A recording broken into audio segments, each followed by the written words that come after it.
Assalamualaikum warahmatullahi wabarakatuh. Tabikpun, halo semuanya. Perkenalkan, nama saya Nurul Mutiara Aisyah. Saya berasal dari Kota Bandar Lampung. Saya dari Fakultas Hukum Universitas Lampung dengan NPM 21120111357. Di video kali ini saya akan memberikan resume materi dari hari pertama sampai hari keempat PKKMB Universitas Lampung. Materi pertama di hari pertama yaitu pembinaan Gerakan Nasional Revolusi Mental di era Revolusi 4.0 dan era kenormalan baru oleh Bapak Profesor Dr. Karomani. Apa sih revolusi mental? Revolusi diungkapkan oleh Profesor Soekarno, yaitu perombakan cara berpikir, mindset atau cara kerja agar selaras dengan kemajuan dan tuntutan revolusi nasional.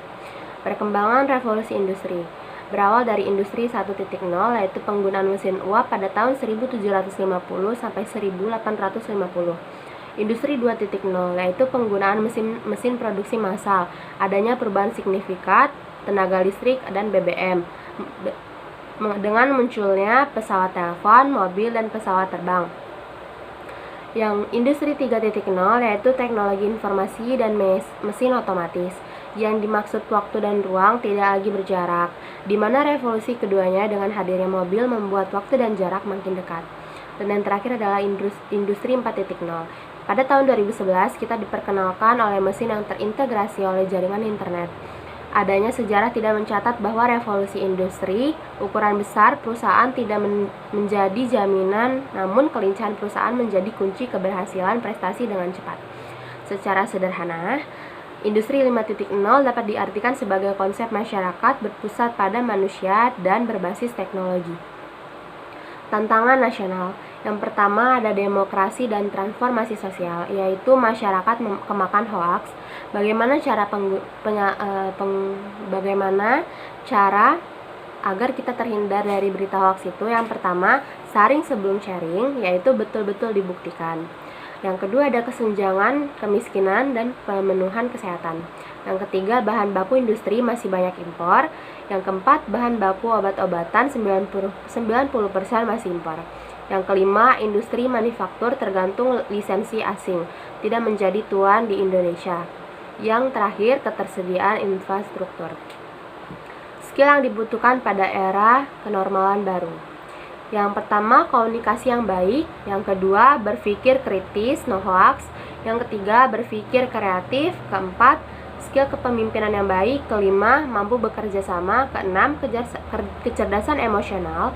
Ketujuh, inventive thinking, yaitu kemampuan untuk memikirkan dua atau lebih konsep dalam satu hal, itu secara bersamaan. Kedelapan, public speaking. Kesembilan, manajemen waktu atau produktivitas. Ke-10, networking. Ke-11, adaptasi. Dan yang terakhir, literasi digital.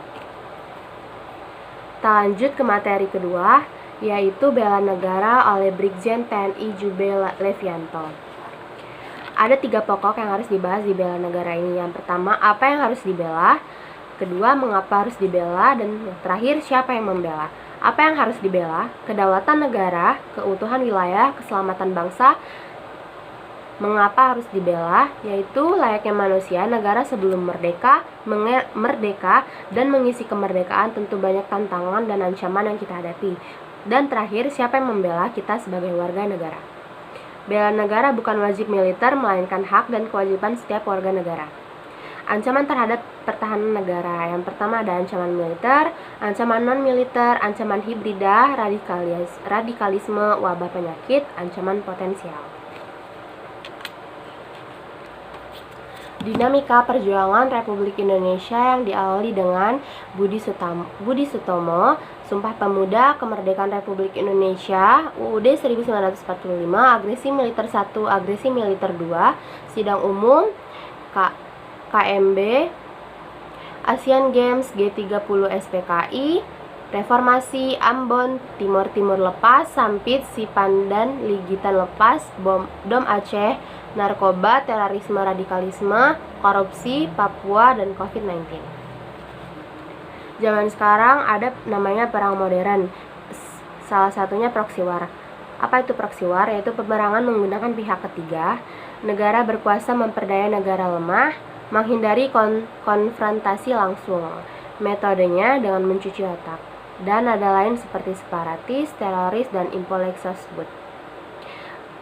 Keikutsertaan usaha bela negara dapat dilaksanakan dengan pertama, pendidikan kewarganegaraan melalui 5 dasar nilai bela negara. Yang kedua, pelatihan dasar kemiliteran. Ketiga, pengabdian sebagai TNI. Keempat, pengabdian sesuai profesi. Harapan untuk seluruh mahasiswa baru, gunakan media sosial dengan bijak, isi dengan konten positif, ekspresikan kebanggaan kalian sebagai bangsa Indonesia, dan no hoax, kreatif, dan inovatif. Materi ketiga, bahaya intoleransi, radikalisme, dan terorisme oleh Bapak Komjen Boy Rafli Amar. Pada tahun 2020, Global Terrorism Index mengeluarkan hasil survei yang menjelaskan bahwa Indonesia berada pada peringkat ke-37. Posisi ini menunjukkan bahwa Indonesia berada pada kategori medium negara yang terdampak terorisme. Kelompok intoleran mempunyai 3 komponen. Yang pertama, ketidakmampuan menahan diri untuk tidak menyukai orang lain. Kedua, sikap mencampuri atau menentang keyakinan orang lain. Dan terakhir, kelompok yang menghimpun komponen-komponen kelompok intoleran. Kelompok radikal ditandai dengan adanya kekerasan yang mendukung tindakan terorisme, baik secara finansial, material, dan support.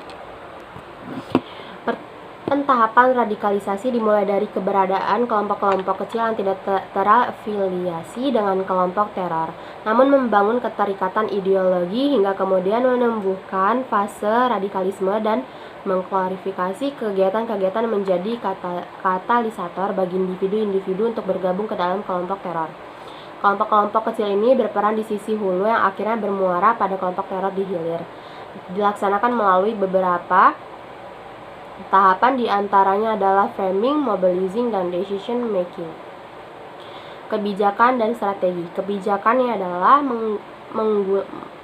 menanggulangi kejahatan terorisme secara komprehensif dengan menghormati martabat manusia. Strategi yang pertama, membangun daya cegah dan tangkal masyarakat serta kepedulian dalam mempersempit pelaku terorisme dan penyebaran paham radikalisme. Kedua, menyelenggarakan literasi dan edukasi dunia maya, diseminasi narasi dalam upaya kontra radikalisme. Ketiga, sinergitas dengan unsur pemerintahan. KL, Toga, Thomas, tokoh pemuda, mahasiswa, Todat dalam penguatan nilai-nilai kebangsaan. Keempat, penegakan hukum secara tegas, objektif, dan terukur. Dan terakhir, deradikalisasi, reedukasi terhadap para napiter dan mantan napiter. Pokok garas secara berkesinambungan. Dan yang terakhir, ada materi etika dalam bermain sosial media, yaitu ada 5. 1. Memilih dan membaca ulang. Privasi data diri itu harus dijaga. Yang kedua, kritis dan berpikir terlebih dahulu sebelum sharing. Saring sebelum sharing. Ketiga, apresiasi atau penghargaan karya orang lain. Gak boleh ngejiplak karya orang lain. Keempat, memperhatikan gaya bahasa. Dan yang terakhir, membuat akun dengan kejelasan. Jadi di sini sebenarnya kita nggak boleh pakai akun fake, karena akun fake itu disalahgunakan untuk memberikan hal-hal yang negatif kepada masyarakat. Materi di hari kedua PKKMB Universitas Lampung. Materi pertama adalah pengelolaan perguruan tinggi di era kenormalan baru disampaikan oleh Bapak Profesor Asep Sukahar sebagai Wakil Rektorat Bidang Umum dan Keuangan. COVID-19 adalah penyakit jenis baru yang belum pernah diidentifikasi sebelumnya pada manusia. Sejak akhir Desember 2019 lalu, virus yang diketahui menyerang sistem pernafasan. Dikutip dalam laman Kemenkes Republik Indonesia per Jumat pagi 12 Agustus 2021, sebanyak 4.312.902 orang mengalami kematian. Bagaimana kampus menyikapi COVID-19? Yang pertama, perkuliahan online atau daring. Kedua, membentuk Satgas COVID. Ketiga, vaksinasi. Dan 4, BPJS Kesehatan. Panduan menghadapi COVID-19. Yang pertama, protokol kesehatan. Karena protokol kesehatan adalah kunci memutus penyebaran COVID-19. Salah satunya masker. Masker terdiri dari 3 jenis. Yang pertama, masker bedah. Kedua, masker N95. Dan yang ketiga, masker double. Dan jangan lupa 5M, yaitu mencuci tangan, memakai masker, menjaga jarak, menjauhi kerumunan, dan mengurangi mobilitas. Apa itu masa inkubasi? Yaitu masa masuknya virus hingga tumbuhnya gejala. Jadi kalian harus melakukan pemeriksaan laboratorium, yaitu pemeriksaan antibodi, pemeriksaan antigen, dan pemeriksaan swab atau PCR. Tindakan yang harus kalian lakukan jika kalian terkena COVID-19 yaitu isolasi mandiri, rawat rumah sakit isoman 14 hari. Materi kedua yaitu sistem pendidikan tinggi dan implementasi Merdeka Belajar Kampus Merkedaki 4.0 oleh Wakil Rektor Bidang Akademik. Apa itu pendidikan? Pendidikan adalah usaha sadar dan terencana untuk mewujudkan suasana belajar. Proses pembelajaran agar peserta didik secara aktif mengembangkan potensi dirinya untuk memiliki kegiatan spiritual. Bentuk pendidikan tinggi yaitu ada akademik dan profesional. Pendidikan terdiri dari 5 yaitu akademik, politeknik, sekolah tinggi, institut, dan universitas. 6 indikator profil pelajar Pancasila. Yang pertama, bernalar kritis, kemampuan kognitif. Yang kedua, kemandirian. Yang ketiga, kreatif. Yang keempat, gotong royong, soft skill utama dalam tim. Yang kelima, kebinekaan global, yaitu cinta keberagaman budaya dan ras di negara dan di dunia. Dan terakhir berakhlak mulia, yaitu moralitas, spiritual, dan etika. Apa itu sistem kredit? Sistem kredit adalah suatu sistem penyelenggaraan pendidikan untuk menentukan dan mengatur beban studi mahasiswa. Beban dosen dan institut pendidikan dinyatakan dalam satuan kredit semester. 7 hal yang harus kamu perlu ketahui. Yang pertama, satuan kredit semester. Kedua, semester. Ketiga, beban dan masa studi. Yang keempat, kurikulum. Kelima, hak dan kewajiban mahasiswa. Keenam, kegiatan kemahasiswaan. Ketujuh, organisasi kemahasiswaan. Dasar hukum Merdeka Belajar Kampus. Pertama, pembukaan program studi baru. Kedua, perguruan tinggi negeri badan hukum. Ketiga, sistem akreditas perguruan tinggi. Ada hak belajar 3 semester di luar program studi. Yang pertama, hak mahasiswa belajar di luar program studi dalam satu pendidikan tinggi, perguruan tinggi. Yang kedua, hak mahasiswa belajar di luar program studi di di perguruan tinggi lain atau lembaga non-PT. Yang ketiga, ada 8 kegiatan pembelajaran, yaitu pertukaran pelajar, magang, praktik kerja, asisten mengajar di satuan pendidikan, penelitian atau riset, kegiatan wirausaha, studi atau proyek independen, membangun desa atau kuliah kerja nyata. Tugas kita sebagai mahasiswa yaitu mencari, merenung, dan mencerahkan.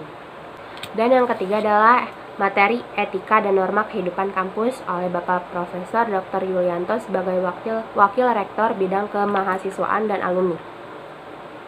3 kemampuan. Yang pertama, intelektual yaitu memahami. Kedua, keberanian menganalisa, berikan solusi. Yang ketiga, akhlak. Itulah mahasiswa sukses. Apa etika kehidupan kampus? Etika adalah suatu ilmu yang membahas tentang bagaimana mengapa seseorang mengikuti suatu ajaran moral atau sikap yang bertanggung jawab berhadap dengan berbagai ajaran moral. Susano 1987. Peranan etika.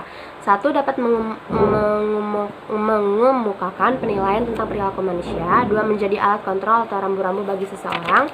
Ketiga, memberikan prospek untuk mengatasi kesulitan moral. Keempat, menjadi prinsip yang mendasar. Kelima, dicap baik, sopan, dan santun. Apa perbedaan etika, dan norma? Etika yaitu moral, etika itu sopan santun, norma penuntut sikap dan tingkah laku manusia. Etika merupakan istilah dari bahasa yaitu mos dan mores, yang berarti adat kebiasaan, cara hidup seseorang dengan melakukan perbuatan yang baik dan menghindari hal-hal buruk. Etika dan moral, pengkajian sistem nilai-nilai yang berlaku. Penyimpangan yang terjadi di kampus. 1. Melaksanakan kewajiban kita berulah kemudian mendapat hak sebagai mahasiswa. 2. Mengandalkan bantuan orang lain dan memanfaatkan kelonggaran untuk kepentingan sendiri. Selain itu, mahasiswa harus menjalankan peranan penting sebagai pencetus perubahan dan revolusi. Kenapa etika dilupakan? Yang pertama, kurangnya kesadaran pentingnya menerapkan etika. Yang kedua, stres. Yang ketiga, plagiatisme. Dan keempat, sopan santun. Etika pergaulan di kampus itu soft skill, tidak hanya pintar tapi pintar berkomunikasi. Jadi sebagai mahasiswa merupakan kewajiban bagi mereka untuk menerapkan etika pergaulan di kampus agar bisa menjadi seseorang yang sukses di masa yang akan datang. Jenjang pendidikan formal yaitu ada 3, pendidikan dasar, pendidikan menengah, dan pendidikan tinggi. Kegiatannya adalah kegiatan akademik hard skill dan kegiatan non-akademik soft skill atau pengembangan. Macam-macam norma, yaitu ada norma agama, norma kesusilaan, norma sosial, dan norma hukum. Norma agama dipatuhi pahala, dilanggar dosa. norma kesusilaan, dilanggar, dikucilkan atau rasa bersalah, begitu juga dengan norma sosial, dan terakhir norma hukum, dilanggar, masuk pidana atau kurungan penjara. Hak dan kewajiban Peraturan Rektor Nomor 25 Tahun 2020. Sanksi yang diberikan dalam perkuliahan yaitu sanksi ringan, teguran lisan, sanksi sedang 1 semester, sanksi berat yaitu bisa saja di DO ataupun tidak dapat mengikuti pembelajaran di 1 sampai 4 semester. Dan yang terakhir dan materi yang terakhir pada hari kedua PKKMB Universitas Lampung adalah kerjasama internasional dalam mewujudkan World Class University oleh Bapak Profesor Suharso, yaitu Wakil Rektorat Bidang Perencanaan, Komunikasi, dan TIK, Teknologi Informasi. Apa itu World Class University? Perguruan tinggi yang mampu menghadapi tantangan global dan mampu memberikan kontribusi nyata dalam penyelesaian masalah-masalah. Contohnya, Sarah Gilbert, penemu vaksin AstraZeneca dari Oxford University. Kali ini adalah rangkuman materi di hari ketiga PKKMB Universitas Lampung. Yang pertama adalah Fakultas Hukum Unila tangguh dan tumbuh di era Revolusi 4.0 dan era kenormalan baru oleh Bapak Dr. Rudi Natamiharja. Apa itu era 4.0? Revolusi industri keempat adalah bagaimana teknologi seperti kecerdasan buatan, kendaraan otonom, dan internet saling mempengaruhi kehidupan manusia. Tahapan revolusi industri terdapat industri 1.0, industri 2.0, industri 3.0, dan yang terakhir industri 4.0. Namun di balik manfaat bagi percepatan dan automasi industri, banyak sekali tantangan menghadapi revolusi keempat. Salah satunya ialah kesenjangan mutu pendidikan tinggi dan ketertinggalan Indonesia dalam pembangunan teknologi informasi. Apa saja profesi yang bertahan di era otomasi, yaitu industri kreatif, IT, profesional, manajer, pelayanan kesehatan, pendidikan, dan jasa konstruksi. Strategi menghadapi revolusi industri 4.0. Pertama, memiliki kemampuan untuk memecahkan masalah yang kompleks. Kedua, bagaimana kita bisa berkoordinasi satu sama lain. 3, berpikir kritis. 4, kreatif. 5, manajemen dan pola hidup yang jelas. 6, kecerdasan emosional. 7, memberikan keputusan atau penilaian terhadap sesuatu. 8, bernegosiasi, yaitu bagaimana kita berkomunikasi baik. 9, mengembangkan potensi ilmu pengetahuan. Dan 10, keterampilan khusus. Revolusi pendidikan tinggi. Perguruan tinggi akan mengalami kematian jika tidak ada perubahan. Maka dari itu, peranan 4.0 perguruan tinggi berperan memiliki tugas untuk menghasilkan mahasiswa yang memiliki skill agar dapat berguna sesuai dengan kompetisi dan kebutuhan masyarakat. Materi yang kedua adalah pengenalan bidang kemahasiswaan dan alumni Fakultas Hukum Unila oleh Bapak Debri Liber Sonata. Proses apa yang akan kita hadapi dan capai selama menjadi mahasiswa, yaitu ada 4, mahasiswa baru, yang kedua kemampuan dan prestasi akademik dan non-akademik, yang ketiga sarjana hukum, yang keempat alumni yang sukses. Apa itu akademik atau hard skill? Hard skill bisa kita peroleh dari edukasi formal selama perkuliahan, serta deretan program lain seperti pelatihan, seminar, magang, kelas singkat, kelas online, juga training di perusahaan. Soft skill adalah kepribadian, atribut personal, serta kemampuan komunikasi yang dibutuhkan untuk sukses dalam sebuah pekerjaan. Baiknya soft skill yang kita miliki menunjukkan bagaimana kamu berinteraksi dengan lingkungan di sekitar kita, kemampuan berkomunikasi, berpikir kritis, dan kepemimpinan. Jika hard skill merupakan sesuatu yang bisa diraih dan dipelajari, soft skill merupakan atribut atau bawaan dari diri sendiri. Kuasai 8 soft skill ini. Yang pertama, keterampilan komunikasi, kepemimpinan, kemampuan bekerja dalam tim, kemampuan memecahkan masalah dan membuat keputusan, berpikir kreatif dan inovatif, sikap mental positif, keterampilan mengelola waktu, dan kemampuan bernegosiasi. Ruang lingkup bidang kemahasiswaan dan alumni. Yang pertama, seleksi dan pengelolaan program beasiswa bagi manusia (EVA). Kedua, pembinaan karir mahasiswa dan kewirausahaan. Ketiga, pembinaan UKM Ormawa LKFH. Keempat, peminatan minat dan bakat bagi mahasiswa Fakultas Hukum. Kelima, pembinaan kegiatan kompetisi dan lomba. Keenam, penghargaan dan insentif bagi mahasiswa Fakultas Hukum. Ketujuh, pembinaan silaturahmi alumni. Peran alumni dalam kemajuan alma mater. Lembaga kemahasiswaan yaitu ada BEM, DPM, Hima Perdata, Hima Pidana, Himahan, Hima HTN, Hima HI, Mahusa, Mahkamah, Persekusi, FOSI, dan PSBH. Dan hari terakhir yaitu hari keempat ada materi 3 materi, yaitu materi pengenalan lingkungan Fakultas Hukum, yang kedua adalah pengenalan jurusan, dan yang ketiga adalah pengenalan unit kemahasiswaan. Yang pertama adalah pengenalan Fakultas Hukum oleh Ibu Yulianeta SHMH, yaitu Wakil Dekan Bidang Umum dan Keuangan. Bagian umum, 1. Mengelola sarana dan prasarana, 2. Penataan sarana dan prasarana, 3. Pemeliharaan sarana dan prasarana. Bagian keuangan, banding UKT dan keringanan, menyusun rencana umum pengadaan barang dan jasa dan pengadaan barang dan jasa.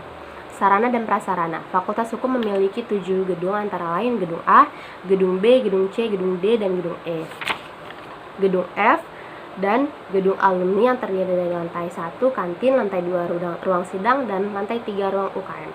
Fasilitas ada musola, wifi, CCTV, student lodge atau tempat perkumpulan mahasiswa, dan yang kelima adalah taman atau gazebo. Maksud saya jurusan-jurusan yang ada di Fakultas Hukum. Yang pertama adalah Hukum Pidana yang diketuai oleh Bapak Tri Andrisma SHMH. Apa itu Viva Justitia Reticulum? Yaitu hendaklah keadilan ditegakkan walaupun langit akan runtuh. Yang kedua adalah bagian Hukum Perdata yang diketuai oleh Bapak Dr. Sunario SHMH dan Sekretaris Ibu Dewi Septiani. Perdata membahas bekerja dalam ekonomi, Islam syariah, dan adat. Dan yang ketiga adalah Hukum Administrasi Negara yang diketuai oleh Ibu Eka Deviani SHMH dan Sekretaris Ibu Marlia Eka Putri. Terdiri dari 18 dosen, 4 tenaga kependidikan, dan ada 3 playgroup, yaitu Hukum Administrasi Negara, Hukum Lingkungan dan Agraria, dan Hukum Perpajakan dan Keuangan Negara. Yang keempat ada bagian Hukum Tata Negara yang dikepalai oleh Bapak Dr. Yurdianto SHMH. Terdiri dari 15 dosen. Yang terakhir adalah bidang Hukum Internasional yang diketuai oleh Bapak Bayu Sujatmiko dan Sekretaris Ibu Desi Curul Aini SHMH. Visi, fakultas yang unggul dalam daya saing nasional dan regional pada tahun 2020. Misi, 1. Menyelenggarakan pendidikan yang unggul dan berdaya saing tinggi dalam bidang ilmu hukum. 2. Melaksanakan penelitian secara berkelanjutan di bidang ilmu hukum. 3. Melakukan pengabdian kepada masyarakat di bidang ilmu hukum sesuai dengan kebutuhan masyarakat. 4. Menjalankan kerjasama yang saling menguntungkan di bidang tridharma perguruan tinggi dengan institusi lain di dalam dan luar negeri. Terdiri dari 12 dosen, salah satu dosennya adalah Bapak Ahmad Baharudin Naim SHMH yang menjadi hakim tindakan korupsi di Pengadilan Tinggi Lampung. Ada salah satu alumni angkatan 82, yaitu Ibu Noviana Andrina. Apa yang harus kita tanam dalam diri kita? Yang pertama, manfaatkan waktu belajar. Kedua, mengaktualifikasikan di lingkungan kita. Yang ketiga, menggali hal positif.